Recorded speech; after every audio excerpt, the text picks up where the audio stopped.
All right, I am back. So YouTubers found another one. So what I'm about to talk to you guys about today is probably the most valuable information you'll ever find with a Kohler engine.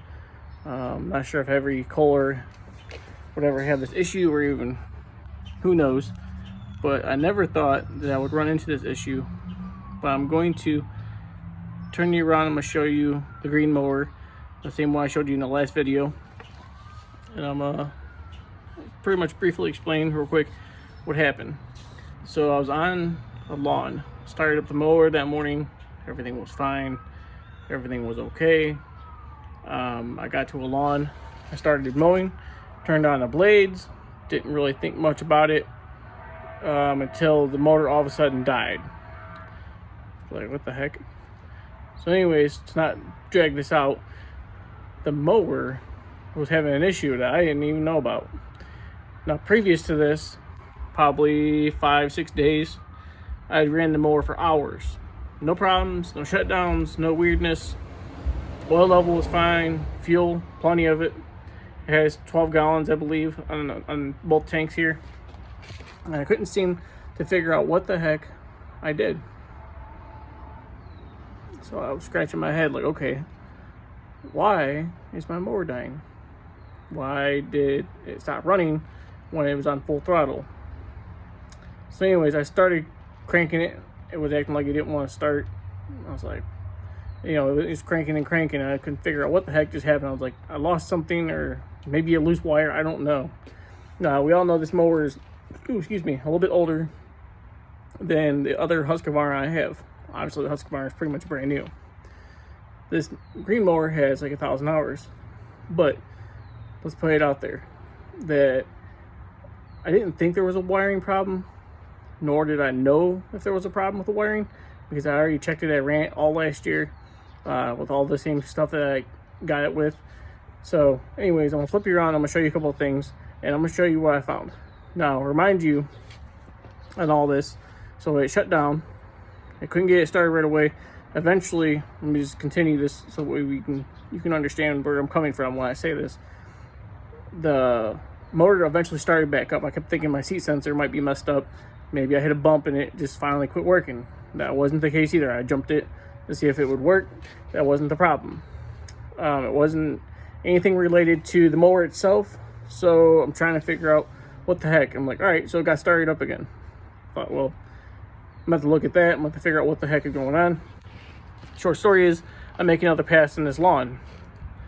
Then the same thing kind of happens, but it kind of like putters. And it comes to, it sounds like it's like slowing down. I'm like, man, is my engine bad or something? I'm like, I don't know. I just couldn't figure it out, right? Well, I looked behind me because I was like, I kept hearing the motor sound like it was misfiring, and I was like, something is not right. Something has done something. I don't know what.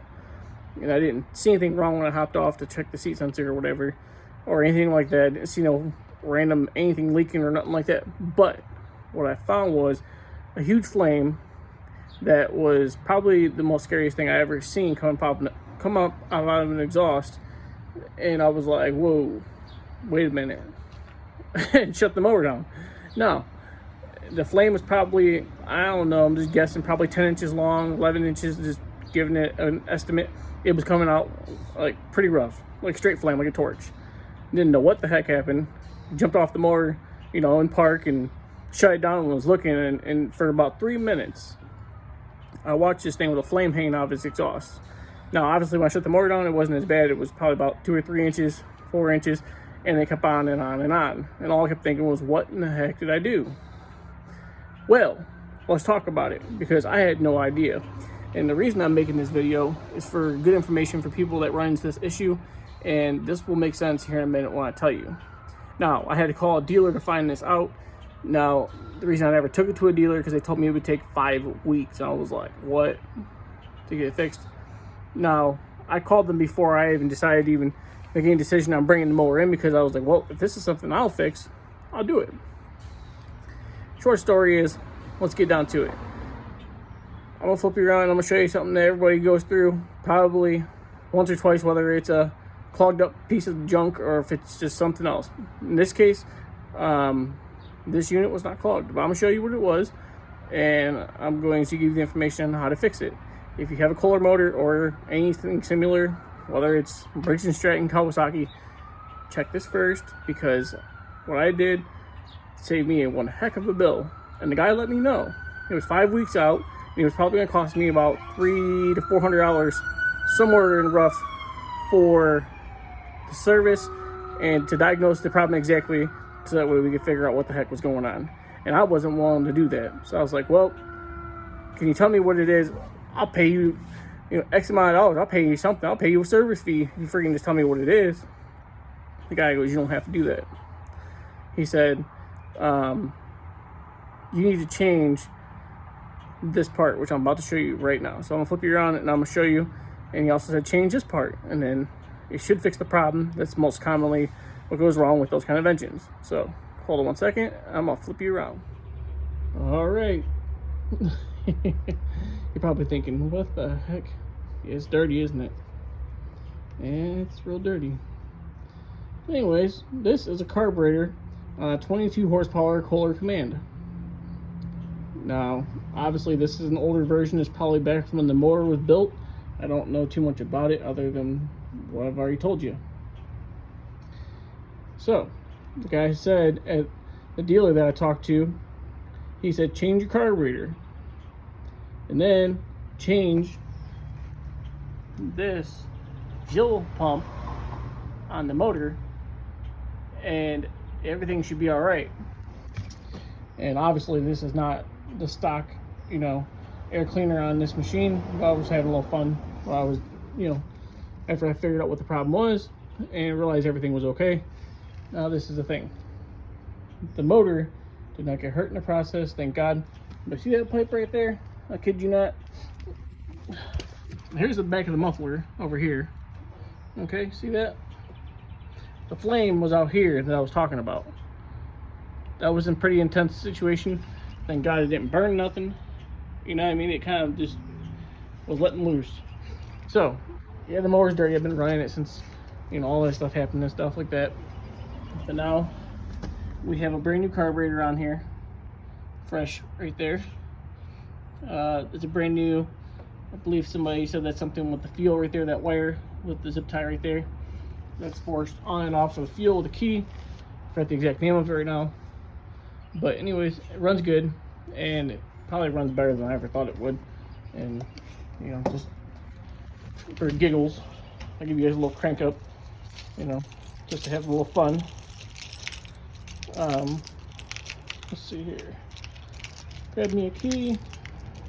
Let's see how she sounds. Now, yes, I did turn off the fuel. I put that on just for safety reasons. Now that I've had some random issue. Let's see how she sounds.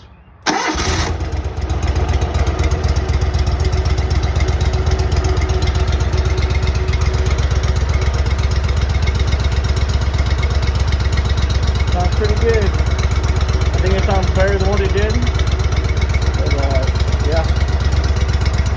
Crazy what a carburetor will do. Shut her down.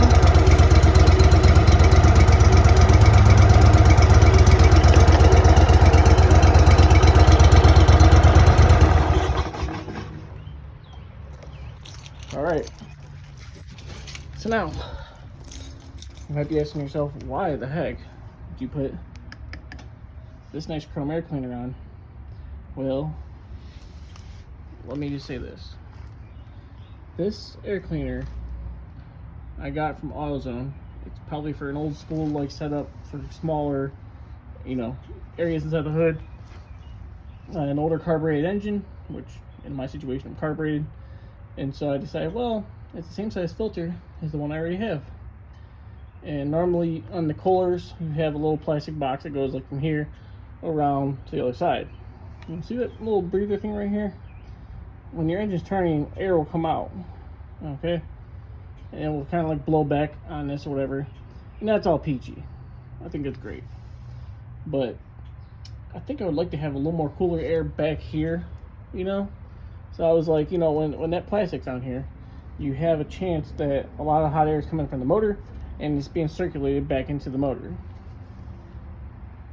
I haven't noticed any obvious, fuel savings or nothing like that, but I'd like to keep the motor a little bit cooler and let the hot air just push out the ports here like they're supposed to, because in here you got your flywheel, your points, and whatever, and then up top you have the cage, which is above the flywheel and stuff like that.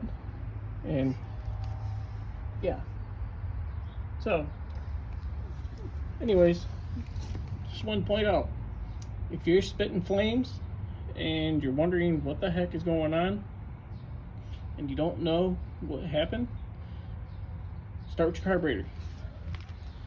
Motor runs good. I've mowed multiple lawns, probably put an extra 100 hours on this thing. Anyways, want to make this video. Yes, it gets dirty. Yep, real dirty. Need a washer. Some of these properties that I mow on, in case you guys are wondering, I have huge tires in this thing. Don't worry. It's because this mower goes through some serious commercial properties, and sometimes you need a little more traction than the average. But anyways, tires are good. These are put on last year. The hydros are good, stuff like that. The next thing I'll probably be doing is repairing this gas tank. There was a small leak coming from that little spigot at the end of the tank there. Well, I think you see it or not. Let's see, right there. I repaired it last year. It held up for a little while, but all right.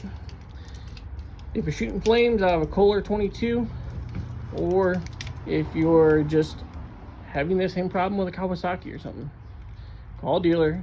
Most times they'll probably tell you, even though they probably shouldn't. Be nice, you know what I mean? These people are real nice to me, and they said, pretty much whatever you do, when you get it fixed, you get it running, send us a video, send us a couple coffees, and we'll call it even. I was like, shoot. And I say to myself, what? For that carburetor, okay, just want to point this out, that carburetor and that little fuel pump thing that's ran by a vacuum, okay? Now, just wanted to say this real quick, that where that fuel shutoff is there, that comes from the tank, and you have like a little restrictor on the line.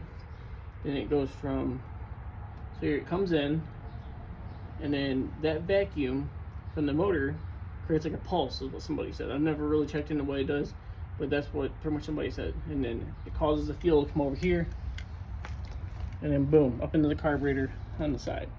So depending on what they are, they might be in different positions or whatever. Now somebody did tell me that's what that wire is there.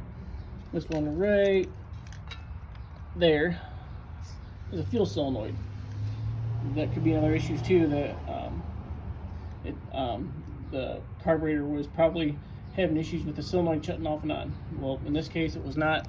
There's something internally broken inside of this whole drill right here. So anyways, for $31, and then for another $8, so you're talking like $40 on eBay. I got it back up and running, and it only waited maybe 4 days, and I didn't pay no extra shipping. All right, well, have a good one, and then maybe I'll make a video eventually on this tank as soon as I figure out how I'm gonna fix it. All right, thanks.